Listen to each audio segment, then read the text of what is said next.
At this point, I have made quite a few videos talking about groups of champions, and in each one, you guys have more or less some pretty strong opinions. No, seriously, some of you make me wonder who the hell actually hurt you. I mean, I hate Yona, but you guys wish for some really nasty stuff. Anyways, welcome back to another discussion video. Just a forewarning, I'm recovering from a pretty bad cold, so if I still sound congested, I apologize, but hope that won't detract from the video.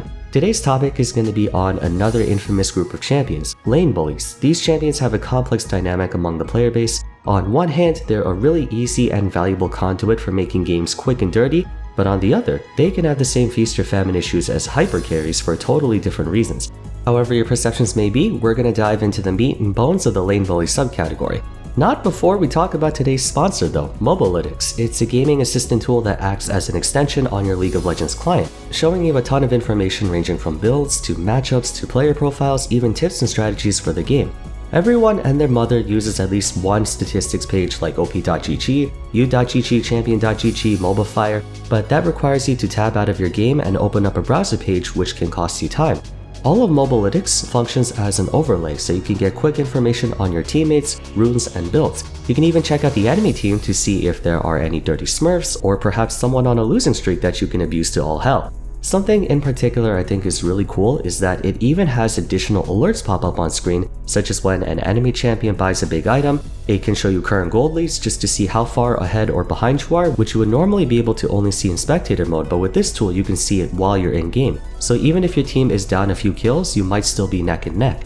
A lot of information can be provided to you for your convenience, so you don't have to open up a whole bunch of tabs. You get all of it right on the spot. And if I may speak plainly, having used this myself, I think this beats out any gaming assistant I've seen so far. So check out Mobalytics by clicking the link in the description. It would support the channel a whole bunch, but without any further delay, let's get back into the video. To start, let's explain what lane bullies are. The League Wiki actually has a definition in their terminology page, so I'll read that first. A champion designed to win the laning phase against other champions. They try to constantly harass the enemy laner and deny them farm, making them fall behind. Most lane bullies fall off late game in order to compensate for their early game strength. Generally speaking, that's a pretty valid description, but it's slightly outdated. For me, a lane bully is a champion whose neutral game, advantage, and disadvantage in the laning phase carry less risk than that of their peers. They don't necessarily have to be very threatening, and some lane bullies can be valuable even if they don't get a lead. Common knowledge dictates you win lane if you have a higher score than your opponent, such as getting a solo kill, but there are other ways you can win lane. For one, there's priority. It's been gaining more awareness as of late in light of the number of games that are decided based on which team wins the first 2v2 or 3v3. Priority can be easily achieved without need for kills or even a CS advantage, and can oftentimes snowball into greater results down the line. Those that do meet an ideal situation in lane with little to no risk to themselves are considered lane bullies. That brings us to the next part, what types of lane bullies are there? Believe it or not, this subcategory has its own subgroup of champions. There are 3 of them.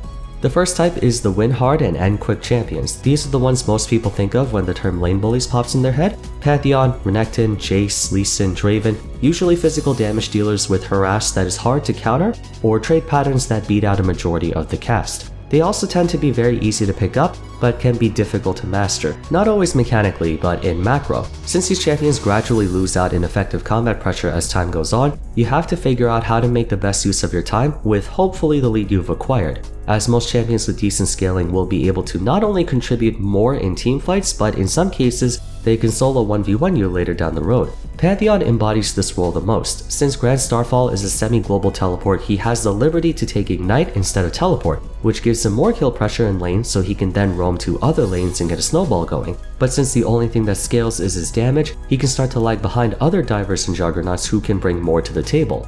To his credit, the rework made him a little stronger in the mid to late game, but not enough to put him on par with the likes of Camille or Darius in fighting strength. Second type is the play safe and scale. Gangplank, Gnar, Vladimir, Kayla, and Kennen. These champions ironically have pretty lousy early games and can be easily snowballed on if played improperly. However, they're not without tools to survive. They have at least one ability that lets them safely and consistently apply pressure, and one ability that gives them an easy out if the situation ever turns south. I'd wager these are the most disliked lane bullies because they're the safest to play, making it super difficult to get a lead on them while they poke you out of lane, and then they can eventually run circles around you in the mid to late game. Vladimir is the poster child for this group. His Q is a ranged ability that can deal damage and heal him, giving him infinite sustain so long as he has something to suck on. Combine this with Sanguine Pool and Phase Rush, he becomes one of the most slippery champions in the game. The only ones who can beat him are rushdown characters like Kled, Irelia, and Riven, who have enough mobility to stay on top of him, and their DPS far outstrips his ability to heal. Lastly, we have anti-carries. I just made a video on them not too long ago. Singed, Teemo, Quinn, Heimerdinger, Malzahar. Unlike the first two, they're neither safe to play nor do they have a strong early game, pragmatically speaking. Sometimes they might. Teemo has the same poke strength as Gnar and Gangplank, but we all know the real reason people pick these champions. Each of them has something really good at shutting down the enemy carries, and they're also really annoying to lane against because their neutral game and disadvantage states are so good that they force you into a lose-lose situation. Either sit there and gradually get shoved out of lane due to their superior wave clear and or poke damage, or charge straight at them with a high probability that that's exactly what they want you to do, and then you lose even more lane priority. Heimerdinger is fantastic at this. His turrets can zone so many melee champions indefinitely and push lanes really fast. If you try to dive right in their face, you're gonna eat a grenade and likely 3 supercharged turret beams, at which point you've already lost the trade. But it's not without cost. Anti-carry lane bullies are usually more vulnerable than the safe scaling ones because careless positioning or resource management can make them extremely easy targets since they're usually immobile. It should come as no surprise that the one thing they all share in common is that they're not exactly the most enjoyable lane matchups for many people, and when piloted by experienced players, you as the opponent may very well end up spending the first 10 to 15 minutes trying to do what you can to not fall too far behind. And even if you do somehow manage to hold the line to the best of your ability, there's no guarantee you'll be able to turn the tables around because you might be dealing with a champion who can also outscale you. So then what is the deal with lane bullies, and why do so many people groan at the sight of their enemy later insta-locking one of them? Is the group as a whole overpowered or just annoying to deal with? If you're looking for the shortest answer I can probably think of, laning phase is the most important part of the game right now, and in the early game, any countermeasures that would easily be able to shut down these lane bullies are not available to you yet because, well, the game just started, right? If you look at it statistically, how do you shut down those pesky win-hard champions? A combination of increased durability to survive their burst damage and enough DPS to cut right back at them. Both of those require gold and levels. Even tanks can't do much against them until they pick up at least the tabbies and their first completed item. How do you shut down safe scaling lane bullies? By bursting them hard enough to where they can't walk up to you and poke you, and some extra mobility or slows can help like Stride Breaker or Prowler's Claw. Guess what? Both of those require gold. Wow, who would have thunk? How do you shut down anti-carries? You don't. Just kidding. You need gold. Gold, gold, gold. Money makes the world go round. And in a communist society like League of Legends... Okay, what the hell was I smoking while writing this? On a more serious note though, the quick answer to why lane bullies feel like such a hassle to deal with is that no one has the resources to shut down their power in the early game because everyone starts out on a level playing field. Sure, there are specific counters, but most of the time those just happen to be other lane bullies. For example, you pick Gangplank or Quinn to screw over Renekton, or you pick Teemo and Pantheon to screw over Darius. There are a few other reasons I want to talk about though, and they depend from group to group. I mentioned before that lane bullies are champions who can take much less risk for more gain in the laning phase. That generally means they're really easy to play in the laning phase. Most people see lane bullies the same way they do anti-carries. Champions with a playstyle specifically designed to dominate a certain section of the game, meaning unless you also play a champion who can do that, you're automatically starting out with a losing hand. Each champion has their own set of win conditions. For Jax, it could be reaching his mid-game power spike and split pushing to Kingdom Come. For Kai'Sa, it could be playing as aggressively as possible in the early game to then snowball in teamfights by assassinating the backline. For Talon, it could be roaming around the map to pick off unsuspecting targets. Whatever it is, they have to first get past the laning phase, and lane bullies control the lane, making it that much more difficult for other champions to get what they want out of it. In that sense, lane bullies and anti-carries are one and the same in that they excel at shutting people down. Typically, players dislike champions that prevent them from playing the game. When you're playing against a lane bully, you have to essentially bend to their will. If they're good, you're not going to be allowed to do a whole lot, and the openings you can capitalize on get smaller with each passing minute, if you have any at all.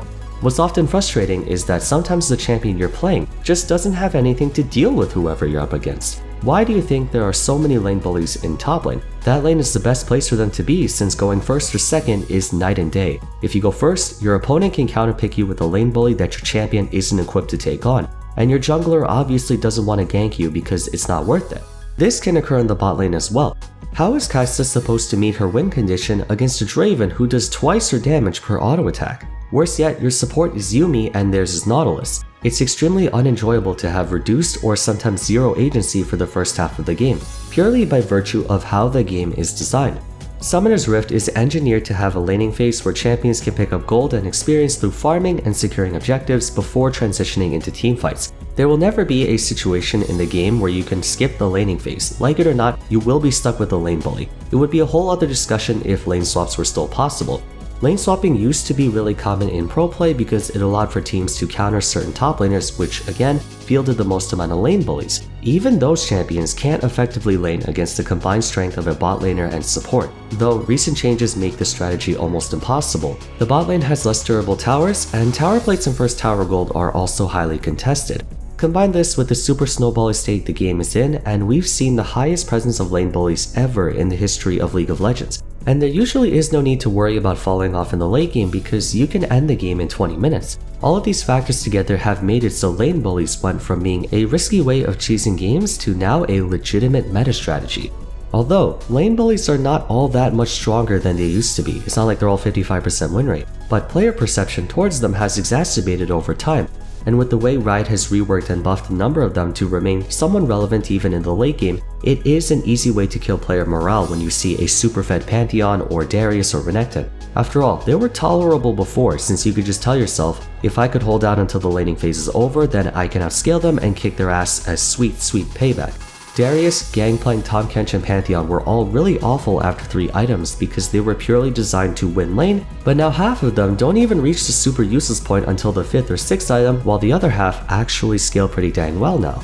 This even happens in the jungle of all places. Xin Zhao and Kha'Zix have been tearing through the rift because of their strong early game presence, champions you would normally consider pretty lame once the 5v5 has started taking place. But they don't seem to care about it that much since everyone starts panicking and spreading out once the fighting starts anyway. I may be generalizing. There are some exceptions that are reasonable like Gangplank because he's super squishy in the early game, so you can probably one-shot him with any diver or even Juggernaut. And I would also argue champions like Singed and Teemo are okay too, but there are a few that are questionably safe relative to their scaling like Gnar and Cassiopeia that could then possibly lead to a balance problem. The best way to design a champion with a super strong late game is to obviously give them a subpar early game to require players to learn how to be patient and squeeze out whatever they can. If you can successfully make it to the 3 or 4 items point, that is when you start dominating the game. Since they're the textbook opposite of lane bullies, it would make sense for the latter to have the opposite dynamic. Though as we know, that's not always the case. Is it fine for champions to have an equally strong early, mid, and late game without any major vulnerabilities? That depends on how the strength manifests. Darius would be an example. He's strong no matter how short or how long a game goes. But due to his straightforward and telegraphed nature, he never feels like a true 1v9 hypercarry threat. Only someone you have to respect if he's standing right on top of you, not much else. That and Juggernauts are naturally countered by ranged champions, and 99% of games have at least one of them. I'm not entirely sure if the same can apply to a champion with high carry potential like Tristana.